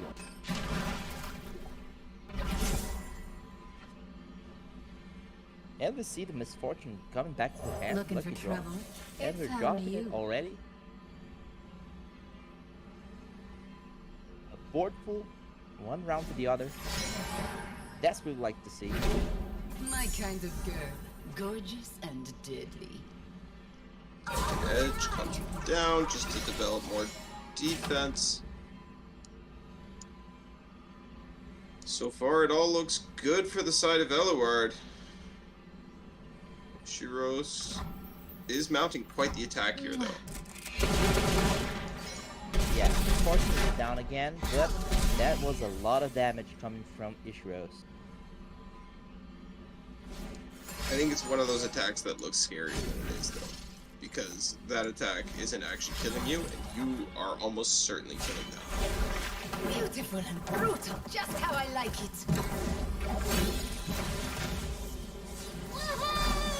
I don't know how I feel about that. I know this one was generated, but I've seen some people main decking it, and I'm like kind of back and forth on it. Because on one hand, 3 mana for 3 damage is like really, really good, and that's like the worst state of the card. But you're actually paying 4 mana for 4 damage, and you're having to cast 3 cards for that. And then what if you don't want to just deal face damage? Like, Longtooth is okay, but No problem. that great. I don't know. I think just having a general body of a coral creature is probably better than that one. But now we see Eluard setting himself up for this attack. wants to push as much damage as he can immediately, so that way he can clear off this board and hopefully powder Pandemonium to finish off this game. Yeah, he's not going for the open just yet. Yeah, he's going for the powder Pandemonium to get some vulnerable units in the opponent's side.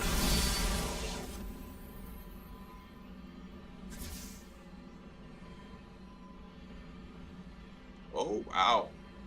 Ishiro's thinking about it. Considering heavily hitting Fizz, but he's afraid of that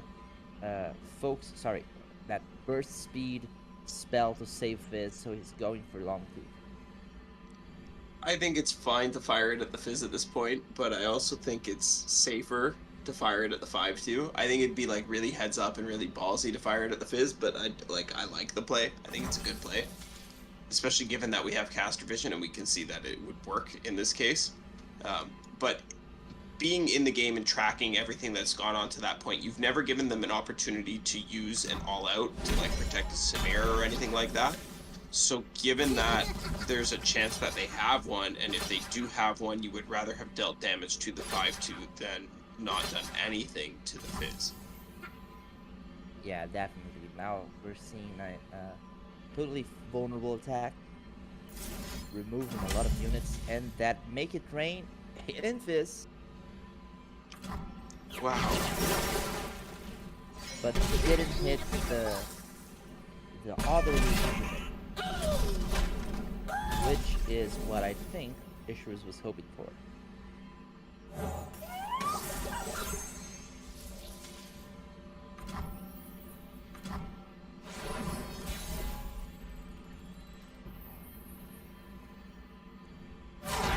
And suddenly this is looking very close again.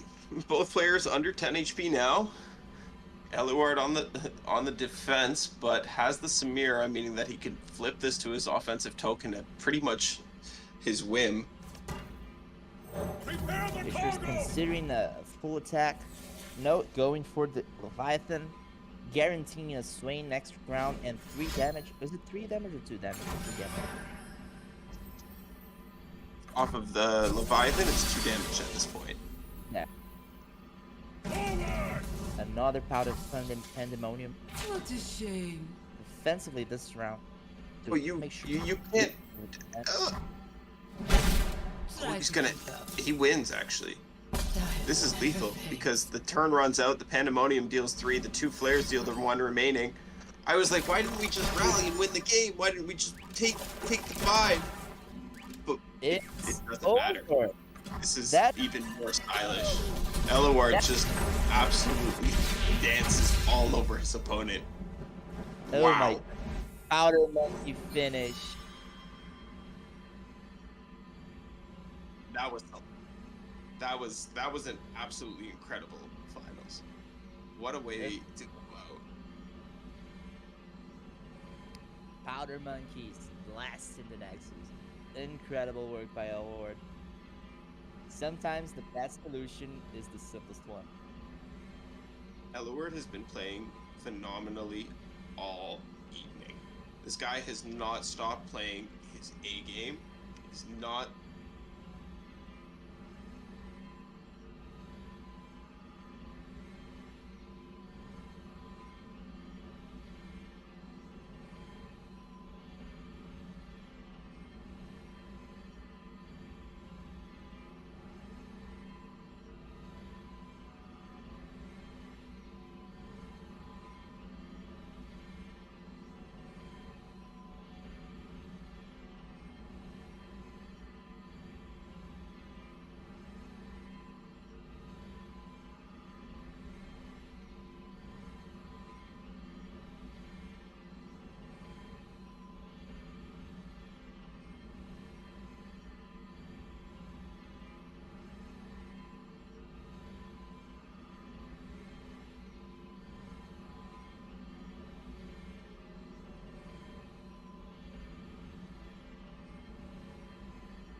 Thank you for having us. It was an absolute pleasure. I hope the viewers enjoyed the show. Definitely the best tournaments I've watched. Was a pleasure to cast, was a pleasure to watch, was a pleasure to root for the players. Excellent displays from all players. An excellent event all around. Thank you for having us.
No, I'm all good. Have a good night, everybody. Thank you all so much for watching. Me as well. I'm all okay. Thank you for watching.